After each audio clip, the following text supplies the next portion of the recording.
الذين أسرفوا على أنفسهم لا تقنطوا من رحمة الله. السلام عليكم ورحمة الله وبركاته.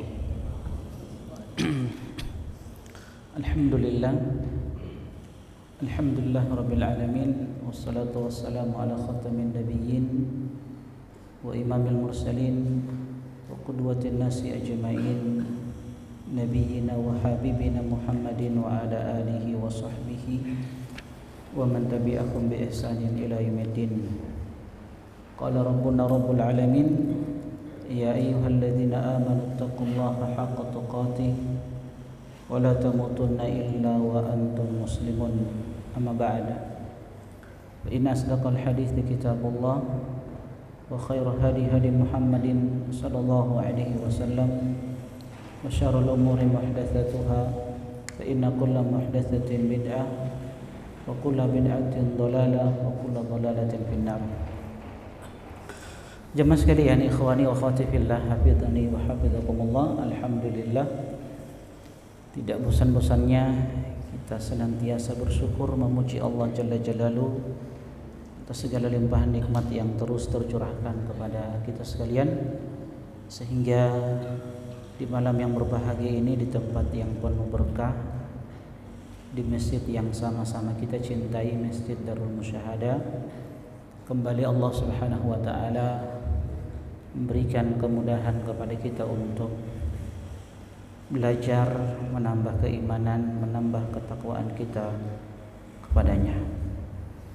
Salawat dan salam semoga senantiasa tercurahkan kepada manusia yang terbaik, panutan hidup kita, Muhammad sallallahu alaihi wasallam, pada keluarga beliau, sahabat-sahabat beliau, dan orang-orang yang senantiasa istiqomah di dalam meniti sunnah-sunnah beliau sallallahu alaihi wasallam sampai akhir zaman.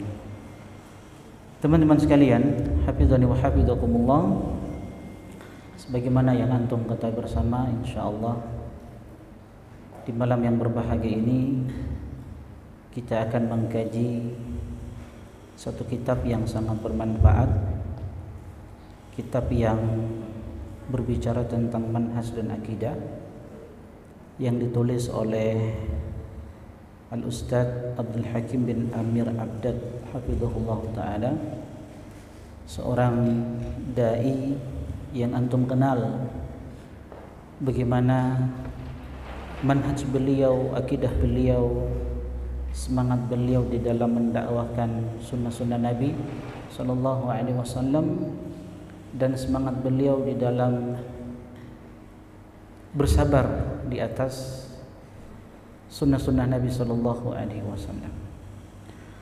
Teman-teman sekalian, hafizani wa hafizakumullah, tidak ada nikmat yang terbesar yang Allah Jalla Jalaluhu berikan kepada seorang hamba, apalagi di masa di mana banyaknya penyimpangan-penyimpangan, baik itu penyimpangan perilaku, bahkan sampai pada penyimpangan pemikiran-pemikiran. Kecuali nikmat ini, nikmat bisa mengenal manhaj dan akidah salaf, kita bisa berjalan di atasnya. Kenapa teman-teman sekalian? Ini merupakan nikmat yang paling besar, nikmat yang paling agung yang Allah Subhanahu wa taala berikan kepada seorang hamba. Karena tidak ada jalan keselamatan dalam kehidupan dunia dan kehidupan akhirat kecuali pada manhaj yang mulia ini, manhaj salaf. Allah Jalla wa Ala berfirman, "Famanittaba'a hudaya fala yadhillu wa la yashqa." Siapa yang mengikuti petunjukku, kata Allah Jalla Jalaluhu, petunjuk yang dibawa oleh Rasulullah sallallahu alaihi wasallam, yang kemudian petunjuk itu diikuti oleh manusia-manusia yang terbaik, fala yadhillu wa la yashqa. Dalam kehidupan dunia ini dia tidak akan tersesat, dan dalam kehidupan akhirat dia tidak akan merugi, tidak akan sengsara. Dia akan mendapatkan kebahagiaan yang telah dijanjikan oleh Allah Jalla Jalaluhu di dalam kitabnya dan di dalam sunnah-sunnah Rasulullah sallallahu alaihi wasallam. Oleh karenanya Syekh Shalih Al Fauzan hafizahullah taala, seorang ulama besar di zaman ini, beliau pernah mengatakan, man arada an-najata fa alaihi ma'rifata manhajis salafi wa tamassuk bihi wa da'wa ilaihi fa huwa at-tariqu lin-najati. Siapa yang menginginkan keselamatan, maka hendaklah dia mengenal dan mempelajari manhaj dan akidah salaf. Teman-teman sekalian, hafizani wa hafizakumullah, manhaj dan akidah yang insyaallah kita akan pelajari ini, yang ditulis oleh siapa? Al-Ustaz Abdul Hakim bin Amir Abdad hafizahullah ta'ala. Kitab ini berisi kumpulan hadis-hadis yang berbicara tentang manhaj dan akidah. Nanti insyaallah kita akan sampaikan apa perbedaan manhaj dan akidah itu sendiri. Di dalam kitab ini teman-teman sekalian berisi 140 bab dan 321 hadis yang dibawakan oleh penulis kitab Al-Ustaz Abdul Hakim bin Amir Abdad hafizahullah ta'ala. Jadi kembali kepada ucapan Syekh Shalih Al Fauzan hafizahullah ta'ala, beliau katakan, siapa yang menghendaki keselamatan dunia dan akhirat, fa alaihi ma'rifata manhajis salaf, maka hendaklah dia menempuh jalannya manusia-manusia terbaik. Hendaklah dia mengenal dan mempelajari manhaj dan akidah salaf, wa tamassuk bihi, dan hendaklah dia berpegang teguh dengan manhaj tersebut dan akidah mereka, wa da'wa ilaihi. Kalau dia sudah mempelajari manhaj dan akidah yang mulia ini, serta dia kokoh berpegang teguh dengannya, maka jangan lupa dakwahkan, sampaikan manhaj dan akidah yang mulia ini kepada orang-orang yang dia cintai dari kerabatnya, teman-temannya. Fahuwa tariqu lin-najati, maka ketahuilah bahwa manhaj dan akidah salaf adalah jalan keselamatan bagi seorang hamba dalam kehidupan dunia, terlebih-lebih dalam kehidupan akhirat. Oleh karena itu teman-teman sekalian, ayat yang kita sebutkan tadi di dalam surat Thaha ayat 123, famanittaba'a hudaya fala yadhillu wa la yashqa, siapa yang mengikuti petunjukku, kata Allah Subhanahu wa taala, petunjuk yang dibawa oleh Nabi Muhammad sallallahu alaihi wasallam yang kemudian diamalkan oleh para salaf, generasi yang terbaik, para sahabat tabi'in dan atba'ut tabi'in, fala yadhillu wa la yashqa, maka dia tidak akan tersesat dalam kehidupan dunia ini dan dia tidak akan sengsara di dalam kehidupan akhirat nanti. Ini kata Ibnu Abbas, jaminan dari Allah Subhanahu wa ta'ala bagi mereka yang berusaha untuk berjalan di atas manhaj dan akidah mereka. Makanya tadi kita sampaikan bahwa nikmat yang paling terbesar yang Allah berikan kepada kita adalah di mana kita bisa mengenal dan berjalan di atas manhaj dan akidahnya manusia-manusia yang terbaik. Ketika kita berbicara tentang salaf, maka yang diinginkan adalah 3 generasi yang terbaik yang telah direkomendasikan oleh Nabi sallallahu alaihi wasallam, orang-orang yang pertama kali masuk Islam, yang membela dakwah Nabi sallallahu alaihi wasallam yang disebutkan di dalam surat At-Taubah ayat yang ke-100. Teman-teman sekalian, hafizani wa hafizakumullah, jadi nikmat yang paling besar yang Allah berikan kepada kita adalah di mana kita bisa mengenal manhaj dan akidah yang mulia ini, sebab dia adalah jalan keselamatan. Nah, berkaitan dengan judul dari kitab ini, manhaj dan akidah. Manhaj itu sendiri sebagaimana yang antum tahu bersama, secara bahasa dia adalah at-tariqah, cara atau metode.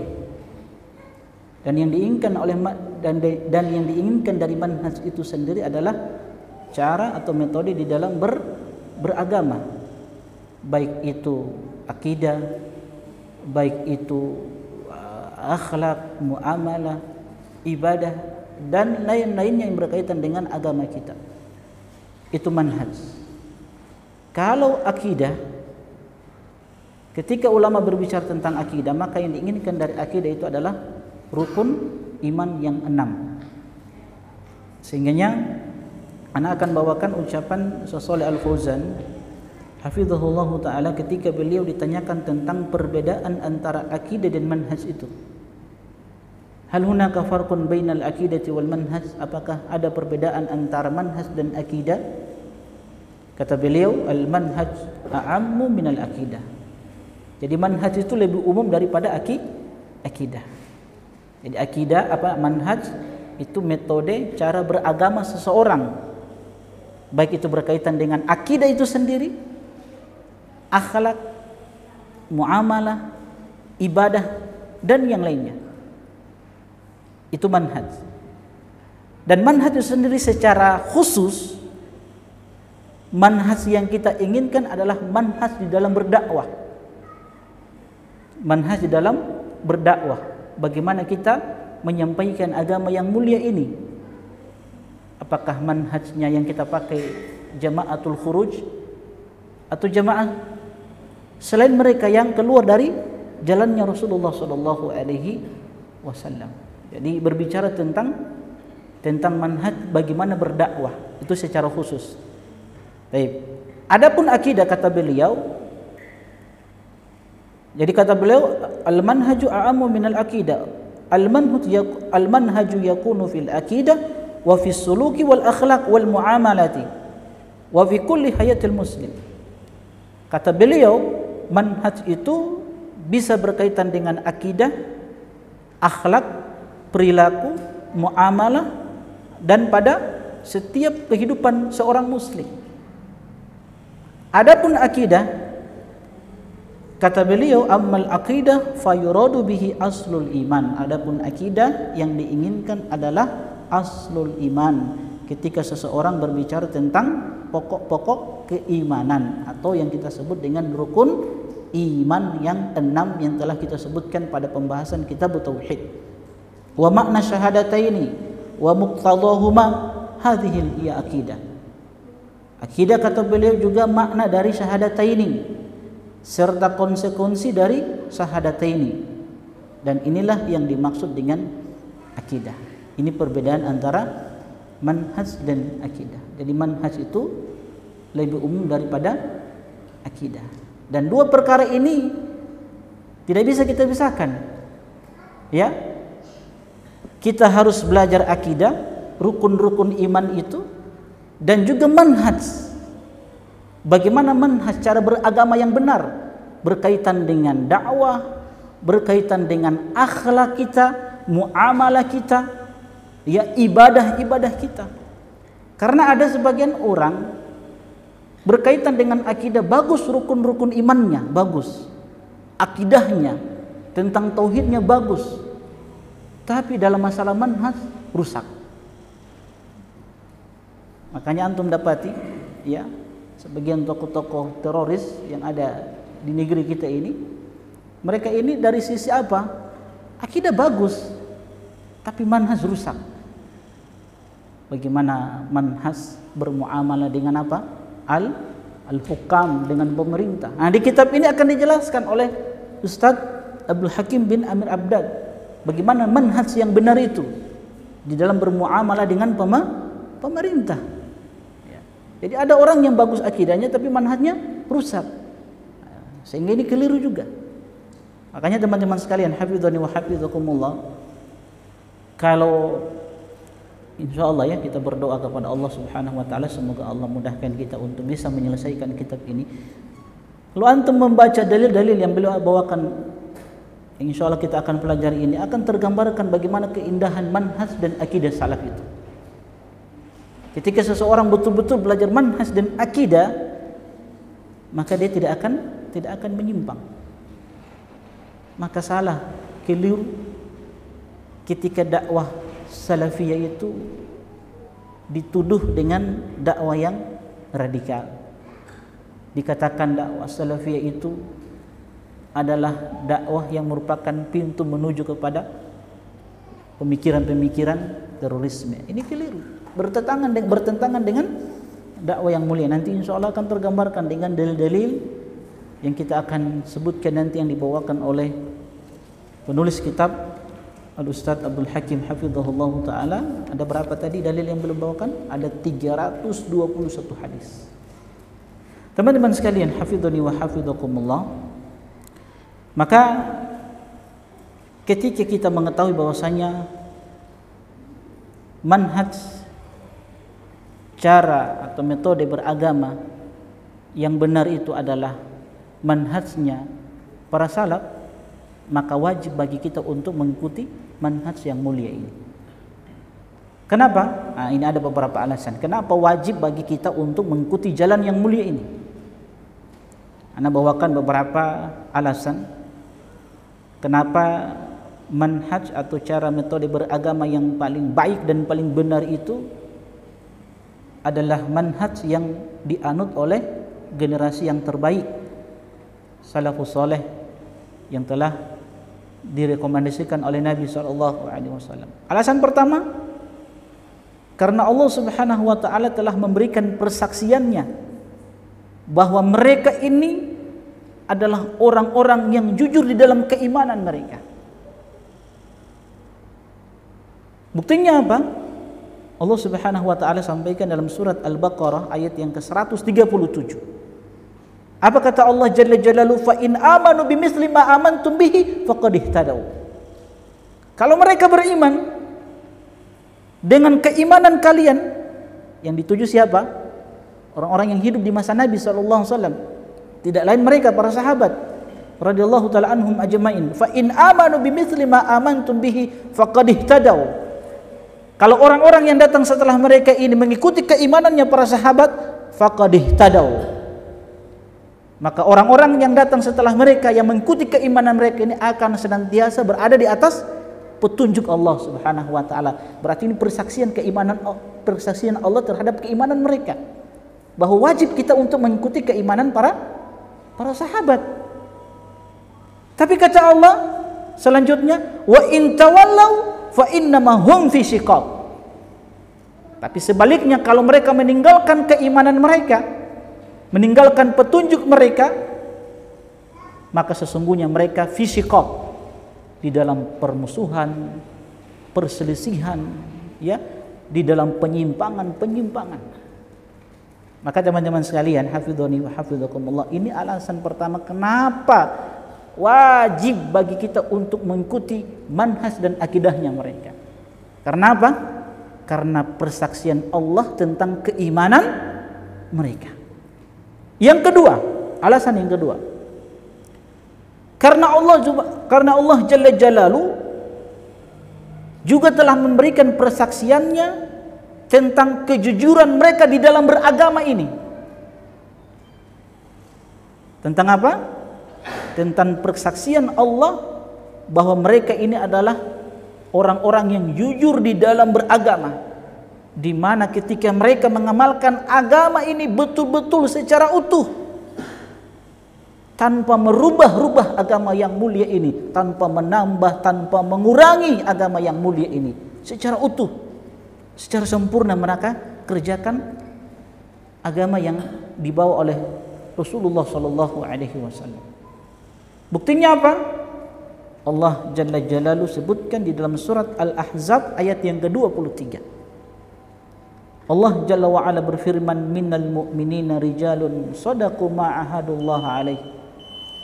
Di antara orang-orang yang beriman, kata Allah, ada orang-orang yang mereka itu shadaqu ma ahadullah alaih, jujur di dalam apa yang mereka janjikan kepada Allah Subhanahu wa ta'ala. Faminhum man qadha nahbah. Di antara mereka ada orang-orang yang telah gugur, telah mendapatkan apa yang mereka janjikan kepada Allah Subhanahu wa ta'ala, itu mereka mendapatkan surga Allah Subhanahu wa ta'ala. Wa minhum man yantadhir, dan di antara mereka orang-orang yang beriman ada yang menunggu-nunggu untuk mati syahid, ada yang menunggu-nunggu untuk mendapatkan janji Allah Subhanahu wa ta'ala. Wa ma baddalu tabdila, dan mereka, kata Allah Subhanahu wa ta'ala, tidak merubah janji yang mereka janjikan kepada Allah Subhanahu wa taala. Di sini persaksian Allah Subhanahu wa taala tentang kejujuran mereka di dalam beragama, bahwa betul-betul mereka mengamalkan secara utuh agama yang mulia ini tanpa mereka merubah-rubah, tanpa mereka menambah, tanpa mereka mengurangi apa yang dibawa oleh Nabi sallallahu alaihi wasallam. Kenapa jamaah sekalian? Karena mereka tahu apa yang dibawa oleh Allah dan Rasulnya sallallahu alaihi wasallam, yang dibawa oleh Nabi sallallahu alaihi wasallam, atau apa yang merupakan aturan Allah dan Rasulnya sallallahu alaihi wasallam, itulah aturan yang terbaik dan itu aturan yang membawa kebaikan untuk manusia. Insyaallah kita lanjutkan setelah ini. Teman-teman sekalian, hafizani wa hafizakumullah.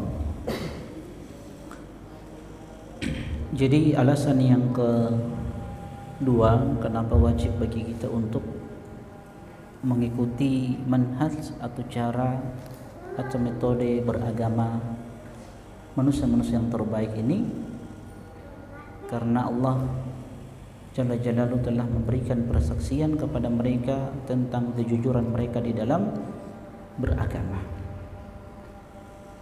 Ketiga, Nabi sallallahu alaihi wasallam telah mengabarkan kepada kita bahwa mereka ini para salaf adalah generasi yang terbaik sepanjang sejarah hidup manusia. Mereka adalah generasi yang terbaik sepanjang sejarah kehidupan manusia. Hadisnya familiar di telinga kita, yang sering kita dengarkan dan disampaikan oleh guru-guru kita ketika Rasulullah SAW berbicara tentang 3 generasi yang terbaik. Dalam hadis riwayat Bukhari dan Muslim, Nabi SAW bersabda, khairun nasi qarni, thumma alladhina yalunahum, thumma alladhina yalunahum, thumma yaji'u aqwamun tasbiqu syahadatu ahadihim yaminah wa yaminuhu syahadatahu.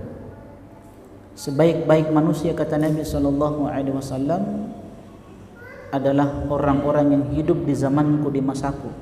Siapa mereka? Sahabat-sahabat Nabi SAW.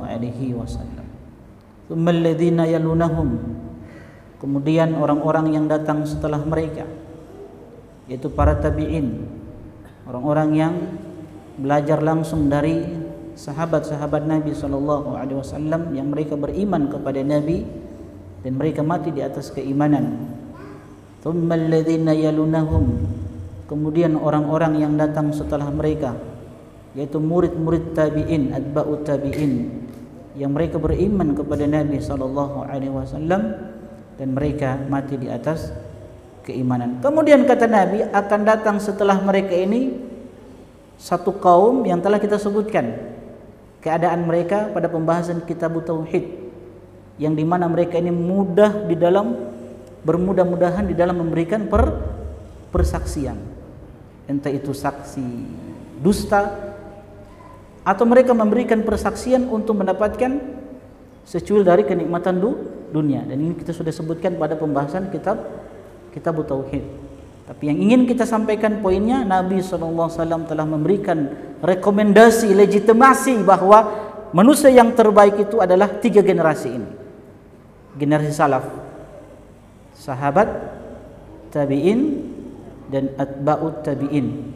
Ya, ini 3 generasi sahabat, 3 generasi yang terbaik yang telah mendapatkan rekomendasi dari Nabi SAW.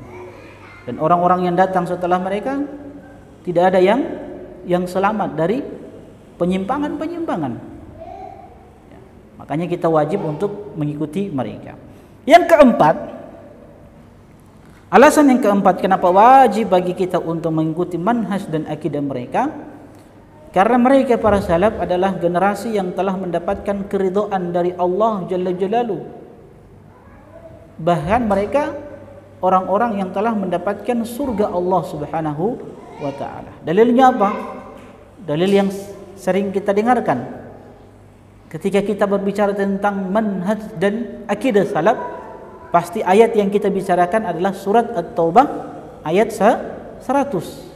Was-sabiqunal awwalun minal muhajirin wal ansar walladzina tabauhum bi ihsan radhiyallahu anhum wa radu'an. Jadi orang-orang yang pertama yang masuk Islam, yang beriman kepada Nabi, yang mengikuti Nabi, yang berdakwah bersama Nabi sallallahu alaihi wasallam. Minal muhajirin wal ansar, dari kalangan muhajirin, orang-orang yang meninggalkan harta mereka, tempat tinggal mereka, kampung mereka demi menjaga keimanan mereka. Mereka hijrah bersama Nabi sallallahu alaihi wasallam untuk menjaga keimanan. Muhajirin wal ansar, orang-orang yang menerima dan menolong Rasulullah sallallahu alaihi wasallam di kota Madinah, yang telah mereka berbaiat kepada Nabi sallallahu alaihi wasallam setia akan senantiasa menolong Rasulullah sallallahu alaihi wasallam apapun yang terjadi. Mereka siap membantu dakwah Nabi sallallahu alaihi wasallam. Yang penting Nabi mau hijrah ke kota Madinah. Mereka adalah Al-Ansar, dan orang-orang yang mengikuti mereka dengan baik. Siapa mereka? Orang-orang yang datang setelahnya itu, yang mengikuti cara beragama mereka. Radhiyallahu anhum mardu'an. Sahihnya Allah ridho kepada mereka dan mereka pun ridho Allah Jalla Jalaluhu sebagai Tuhan, sebagai ilah yang mereka sembah, yang tidak ada sesembahan yang berhak diibadahi kecuali Allah Subhanahu wa taala. Wa'adda lahum jannatin tajri tahtahal anhar khalidina fiha abada dzalikal fawzul azim. Kemudian Allah Subhanahu wa taala siapkan bagi mereka taman-taman surga yang mengalir di bawahnya sungai-sungai. Khalidina fiha abada, mereka kekal di dalam surga tersebut. Dzalikal fawzul azim, kata Allah, itulah kemenangan yang agung, kemenangan yang Allah Jalla Jalaluhu berikan kepada mereka yang senantiasa mengikuti petunjuk Allah, petunjuk Rasulnya sallallahu alaihi wasallam. Ada berapa alasan? Ada 4 alasan kenapa kita wajib untuk mengikuti cara beragamanya mereka. Teman-teman sekalian, hafizani wa hafizakumullah, kalau kita sudah tahu bersama bahwa nikmat yang paling besar yang Allah berikan kepada kita adalah nikmat mengikuti manhaj yang mulia ini, maka antum harus tahu bahwa nikmat itu benar-benar harus dijaga. Nikmat itu harus dijaga yang Allah Jalla Jalaluhu berikan kepada kita. Nah, pertanyaannya, bagaimana kita menjaga nikmat yang besar ini? Sebagian orang terkadang meremehkan. Dia pikir ketika dia mengenal manhaj dan berjalan di atasnya, dia akan mati di atas jalan tersebut, sehingga dia tidak berupaya, berusaha untuk bagaimana menjaga nikmat itu. Maka kita perlu menjaga nikmat itu. Bagaimana cara menjaga nikmat itu? Yang pertama, ats-tsabatu alaih, berusaha untuk kokoh di atas manhaj dan akidah salaf. Dan antum harus tahu, untuk kokoh di atas manhaj dan akidah salaf itu butuh usaha, itu butuh perjuangan. Dan salah satu cara usaha atau salah satu usaha upaya kita untuk terus kokoh di atas manhaj yang mulia ini, yaitu dengan mempelajari manhaj dan akidah itu. Ini yang kita akan pelajari ini, manhaj dan akidah yang ditulis oleh Al-Ustaz Abdul Hakim hafizahullah taala, di mana kitab ini berisi apa? Hadis-hadis Nabi sallallahu alaihi wasallam. Ini salah satu upaya kita ya, supaya betul-betul kita kokoh di atas manhaj dan akidah yang mulia ini. Ana akan bawakan ucapan Syekh Rabi hafizahullah taala. Beliau ketika berbicara tentang nikmat yang mulia ini, apa yang beliau katakan? Fa idza tsabbata Allahu al-insana ala dinihil haqq wa ala manhajillahil haqq wa ala al-aqaidis sahihati fa hadhihi ni'matun min Allah. Ketika Allah Subhanahu wa taala telah mengokohkan seseorang di atas agama yang hak ini dan di atas manhajnya Allah dan Rasulnya sallallahu alaihi wasallam, dan Allah kokohkan dia di atas akidah yang sahih, yang benar, fa hadhihi nikmatun min Allah, maka ketahuilah ini adalah nikmat yang datang dari Allah Subhanahu wa taala. Maka kata beliau, fala yaktarra binafsihi. Maka seseorang itu yang mendapatkan nikmat yang besar ini jangan tertipu dengan dirinya. Jangan tertipu dengan dirinya. Sebagian orang dia remehkan, sehingga dia tidak mau lagi mempelajari yang namanya manhaj, tidak mau mempelajari namanya akidah. Akhirnya apa? Terbawa dia dengan kesesatan, penyimpangan-penyimpangan yang kita sebutkan itu, penyimpangan pemikiran, penyimpangan perilaku yang semakin dahsyat di zaman ini, di masa fitnah ini. Makanya antum jangan heran ada orang yang tadinya dia belajar sunnah, kemudian dia pun menyimpang dengan kesesatan-kesesatan yang ada. Kenapa? Karena tertipu dengan dirinya, merasa hebat. Anak kan sudah puluhan tahun ngaji, sudah 15 tahun ngaji, 20 tahun ngaji, sehingga tidak mau lagi memurojaah, belajar kembali manhaj dan akidah itu. Akhirnya dia tertipu dengan dirinya. Kenalah subhat. Subhat. Kena subhat, akhirnya jadilah dia seorang yang menyimpang. Paham ya? Jadi kata beliau apa? Fala yaktarru binafsihi. Jangan tertipu dengan dirinya. Sudah merasa hebat, wa yatabaha. Dia merasa apa? Merasa sombong. Berbangga diri dengan apa yang dia miliki dari ilmu. Wa yatatawala. Kemudian dia merasa apa ya? Sombong dengan ilmu sehingga merendahkan, merasa tinggi. Yatatawala.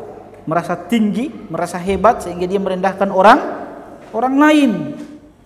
Apa kata beliau hafizahullah taala? Wa inna ma yatawadhu lillahi rabbil alamin. Harusnya orang yang belajar manhaj dan akidah yang mulia ini, harusnya orang yang mendapatkan nikmat yang besar ini hendaklah dia tawadhu. Tawadhu di hadapan Allah Subhanahu wa taala, wa yashkuruhu, dan senantiasa bersyukur ya, bersyukur kepada Allah Subhanahu wa taala atas nikmat yang Allah berikan kepadanya. Wa yashkuruhu ala dzalik, bersyukur kepada Allah Subhanahu wa taala atas nikmat yang Allah berikan kepadanya. Wa yadra'u ilaihi ayyahfadhalahu dinahu, dan hendaklah dia senantiasa berdoa kepada Allah Subhanahu wa taala agar Allah menjaga agama dia, menjaga manhaj dan akidah dia. Wa an jannibahu al-mazalik waz-zaik subhanahu wa ta'ala, dan hendaklah dia banyak berdoa kepada Allah Subhanahu wa ta'ala agar Allah Subhanahu wa ta'ala menjauhkan dia dari berbagai macam penyimpangan-penyimpangan. Maka teman-teman sekalian hafidhani wa hafidhakumullah, yang pertama ini ats-tsabatu alaih, harus kokoh di atas manhaj yang mulia ini, baik itu yang berkaitan dengan apa? Dengan akidah, ibadah, akhlak, muamalah, prinsip-prinsip. Nah, ini penting juga. Bagaimana mereka para salaf, ya, prinsip mereka di dalam beragama.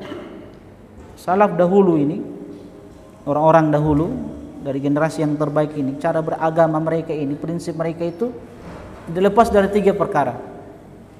Pertama, muwafaqatul kitab wa sunnah, selalu di atas jalan Alkitab dan sunnah. Itu prinsip mereka di dalam beragama, tidak akan lepas dari kitab Al-Quran dan sunnah Nabi sallallahu alaihi wasallam. Karena ini 2 pusaka yang telah ditinggalkan oleh Nabi sallallahu alaihi wasallam. Kedua, prinsip mereka selalu menjunjung tinggi nilai-nilai samaha, kemudahan di dalam beragama. Maka mereka para sahabat itu senantiasa melaksanakan apa-apa yang datang dari Allah dan Rasulnya sallallahu alaihi wasallam. Tapi bersamaan dengan itu mereka tidak mencari-cari kemudahan di dalam Islam. Rasulullah sallallahu alaihi wasallam bersabda, "Bu'ithtu bil hanafiyyati samha." Aku diutus, kata Nabi sallallahu alaihi wasallam, dengan membawa ajaran Hanafiyah yang lurus dan samha, agama yang membawa kemudahan. Maka agama yang mudah ini jangan juga antum mudah-mudahkan, sehingga kita ini ahlu sunnah berada di antara 2 kutub. Kutub yang ekstrim dan kutub yang terlalu bermudah-mudahan. Dan dua kutub ini tidak akan bertemu ini, tidak mungkin bertemu. Yang ekstrim dan yang terlalu bermudah-mudahan, kita di tengah-tengahnya. Itulah jalannya Nabi sallallahu alaihi wasallam. Yang ketiga, prinsip mereka apa? Mereka selalu mengamalkan agama ini dengan prinsip sumulia, bahwa agama ini agama yang sempurna. Itu yang tertanam di dalam diri mereka. Mereka mengerjakan semua yang datang dari Allah dan Rasulnya tanpa membeda-bedakan. Oh, ini tidak sesuai dengan logika kita ini. Masa pakaian di bawah mata kaki masuk neraka? Nah, ini tidak masuk akal ini katanya. Nah, ini kan kalau sahabat tidak ada seperti itu. Apa yang datang dari Nabi SAW mereka sami'na wa ata'na. Secara sempurna mereka kerjakan agama yang mulia ini. Apa yang datang dari Allah, perintah Nabi, laksanakan. Yang dilarang, ditinggalkan. Begitu orang-orang yang beriman. Kalau antum lihat sahabat-sahabat, kisah para sahabat, bagaimana mereka ya betul-betul mereka beramal. Apa yang Nabi perintahkan, apa yang Nabi larang, betul-betul mereka tinggalkan. Apa yang Nabi perintahkan, mereka kerjakan. Banyak sekali cerita-cerita dari sahabat-sahabat yang mulia. Coba kita ambil satu kisah yang masyhur yang antum tahu bersama, kisah Julaibib. Tahu kan kisah Julaibib, kisah yang ma'ruf ini. Seorang sahabat yang sangat setia kepada Nabi sallallahu alaihi wasallam. Seorang sahabat yang senantiasa menjalankan perintah-perintah Nabi. Orangnya di masyarakat Madinah ketika itu orang yang sangat jelek. Orangnya hitam. Pokoknya kalau mau digambarkan pokoknya jelek. Sahabat Julaibib. Coba lihat satu hari Nabi melihat Julaibib ini kan kasihan. Di dalam kesendirian. Selalu sendiri. Maka Nabi SAW berinisiatif untuk datang melamar kepada seorang wanita yang sangat cantik di kota Madinah. Nabi datang, Masya Allah. Nabi datang bertamu ke rumahnya, mendatangi orang tuanya. Masya Allah, orang tuanya bahagia. Nabi datang melamar. Siapa yang tidak senang Ustadz datang melamar? Iya, siapa yang tidak senang tuh? Nabi yang datang melamar. Orang tuanya bahagia, langsung diterima. Tapi kata Nabi, bukan untuk anak, tapi untuk Julaibib. Orang tuanya Allahu Akbar, Julaibib. Aduh, tidak jadi. Ala kulli hal orang tuanya menolak. Percakapan ini antara Nabi dengan orang tua wanita ini didengar oleh wanita tersebut, oleh anaknya, oleh putrinya. Karena ini lamaran Nabi, putusan Nabi SAW, akhirnya apa? Wanita ini menerima pinangan tersebut tanpa melihat orangnya. Karena ini merupakan apa? Pilihan Nabi SAW, dan pilihan Nabi itu pasti yang terbaik. Coba lihat, bayangkan. Diterima lamaran tersebut. Singkat cerita, menikah dan diberkahi kehidupan rumah tangga mereka. Walaupun Julaibib meninggal ya. Tidak lama pernikahan mereka, Julaibib meninggal. Intinya mereka apa? Mendapatkan keberkahan. Kenapa? Karena mengikuti Rasulullah SAW. Karena ini pilihan Nabi. Baik, teman-teman sekalian, hafidhani wa hafidhakumullah. Jadi yang ketiga ini, prinsip yang ketiga apa? Mereka itu senantiasa mengamalkan agama ini dengan prinsip sumulia. Agama ini agama yang sempurna. Allah Jalla wa'ala berfirman, jadi tidak tanpa membeda-bedakan. Oh, ini yang sesuai dengan logika, oh ini yang tidak sesuai dengan akal manusia. Tidak. Pokoknya apa yang datang dari Allah dan Rasulnya, sami'na wa ta'na. Allah Jalla wa'ala berfirman di dalam surat Al-Baqarah 208, ya ayyuhalladzina amanu, wahai orang-orang yang beriman, udkhulu fis silmi kafah. Masuklah kalian ke dalam Islam yang mulia ini kafah, secara totalitas, secara sempurna. Sami'na wa ta'na. Teman-teman sekalian, hafizhani wa hafidhakumullah. Jadi cara menjaga nikmat ini yang pertama apa? As-sabat alaih, berusaha untuk kokoh. Bagaimana cara kita, usaha kita, upaya kita untuk kokoh? Nah, salah satunya belajar kitab ini. Yang kedua, supaya betul-betul nikmat ini terjaga, maka kata para ulama kita, hendaklah selalu berjamaah bersama orang-orang soleh, orang-orang yang betul-betul telah diketahui akidah dan manhajnya. Hal ini disebutkan oleh Allah Jalla Jalaluhu di dalam surat Ali Imran ayat yang ke 103. Allah Subhanahu wa taala berfirman, wa'tasimu bihablillahi jami'an wa la tafarraqu. Berpegang teguhlah kalian dengan tali Allah, dengan agama Allah. Jami'an.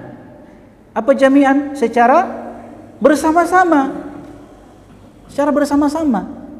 Wala tafarraqu, dan jangan kalian berpecah belah, berselisih. Maka teman-teman sekalian, kebersamaan itu penting di dalam beragama. Karena itu bisa membantu kita untuk kokoh di atas manhaj dan akidah yang mulia ini. Jangan pernah menyendiri. Jangan pernah tinggalkan majelis ilmu. Selalu bersama dengan orang-orang soleh. Kenapa dengan orang-orang soleh? Kita ini kan manusia yang kadang jatuh kepada dosa dan maksiat. Ketika kita jatuh kepada kesalahan, penyimpangan, ada teman yang mengingatkan, akhi, perbuatan antum itu salah, hati-hati, ini menyimpang. Maka ketika ada sesuatu yang antum dapati dari kekeliruan sahabat antum, teman antum, apalagi ustadz antum, jangan bicarakan di belakang mereka. Kalau ada sesuatu yang keliru, yang salah dari teman antum, apalagi guru antum, ustadz antum, datangi, sampaikan nasihat antum. Begitu prinsip Ahlussunnah. Jangan cerita di belakang. Bukan memberikan solusi, justru antum memperkeruh masalah yang ada. Bicarakan, kalau ada yang salah sampaikan. Teman kita, sahabat kita, guru kita pasti menerima nasihat itu. Ini bicarakan di belakang. Tidak tabayun dulu, cross check dulu. Paham ya? Dan ini yang merusak ukhuwah, kebersamaan. Kalau sudah terpecah belah, akhirnya apa? So bingung mau belajar di mana ini? Guru ini ditahdir, guru ini ditahdir, guru ini ditahdir. Akhirnya futur. Itu yang terjadi, rata-rata begitu. Futur. Karena sudah bingung mau ngaji di mana ini? Ini ditahdir, ini ditahdir, ini ditahdir. So bingung. Makanya teman-teman sekali, kedua ini penting. Apa itu? Kebersamaan di dalam beragama itu penting sekali. Jadi fokus antum sekarang belajar saja, belajar. Kalau ada salah, ada penyimpangan, nasihati. Itu prinsip Ahlussunnah. Itu prinsip Ahlussunnah yang harus tertanam kuat di dalam diri kita. Nasihati, adinun nasihat, nanti akan disampaikan oleh penulis kitab hafizahullah taala itu di dalil yang terakhir, di bab yang terakhir.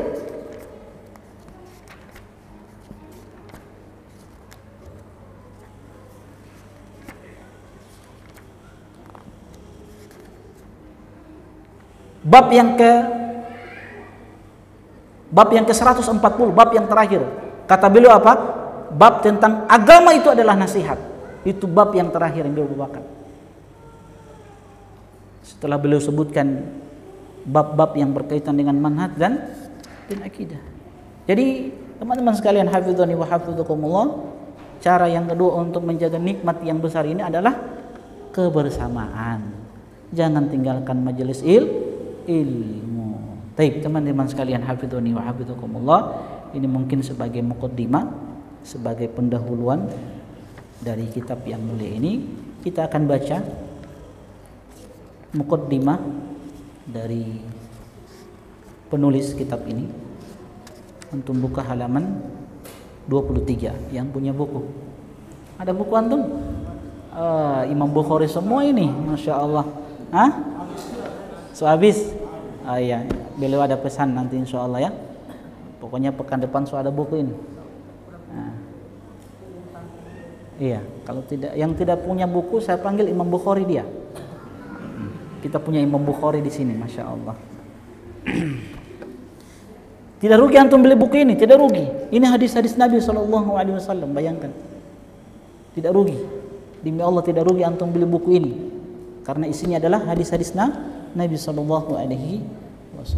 Baik, kita baca muqaddimah penulis di halaman 23. Bismillahirrahmanirrahim. Kata penulis, saya mulai muqaddimah kitab ini setelah basmalah yang mencakup segala sesuatunya. Jadi basmalah, setelah beliau ucapkan basmalah, Bismillahirrahmanirrahim, beliau mulai dengan sabda Nabi SAW yang mulia. Ini penting dan pelajaran bagi kita, dan ini antum sudah ketahui bersama.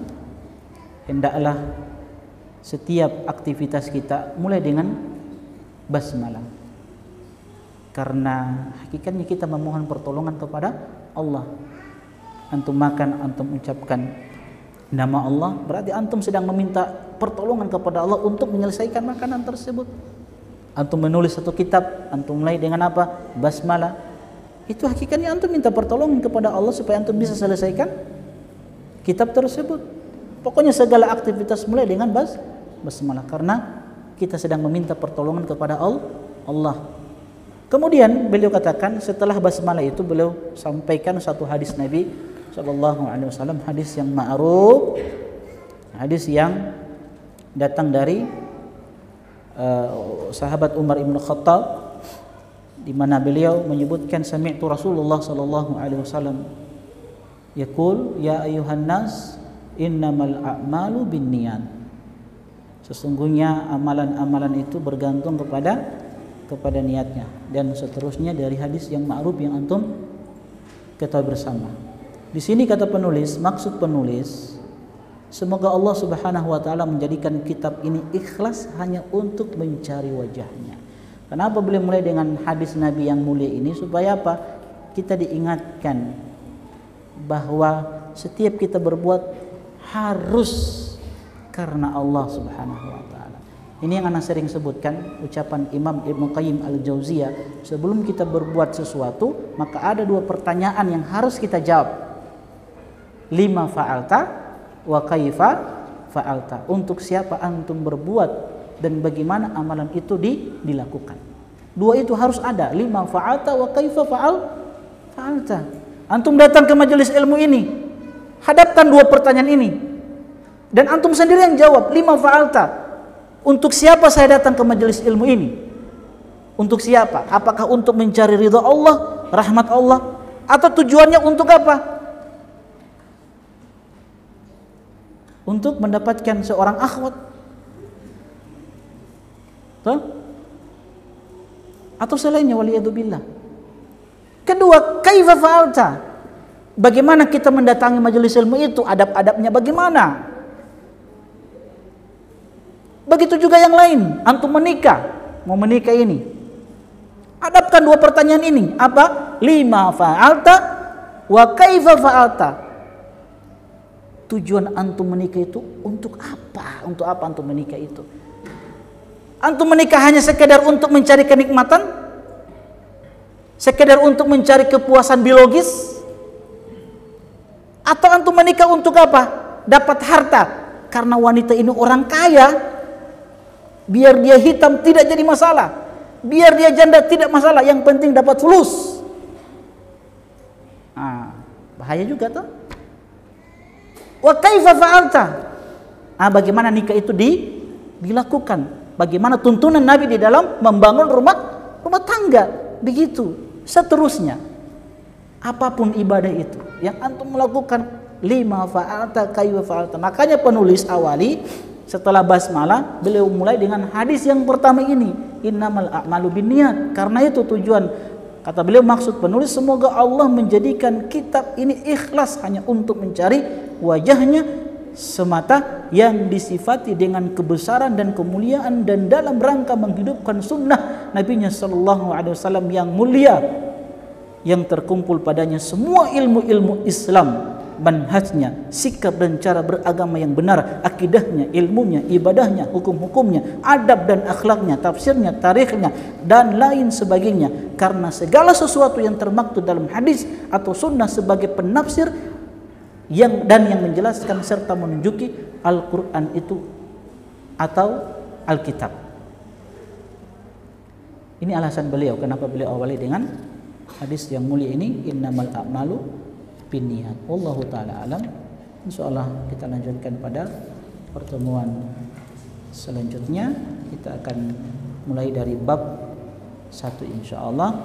Tapi jangan lupa antum beli bukunya. Bukunya mungkin berapa harganya? Nah? 250. Aduh Ustaz.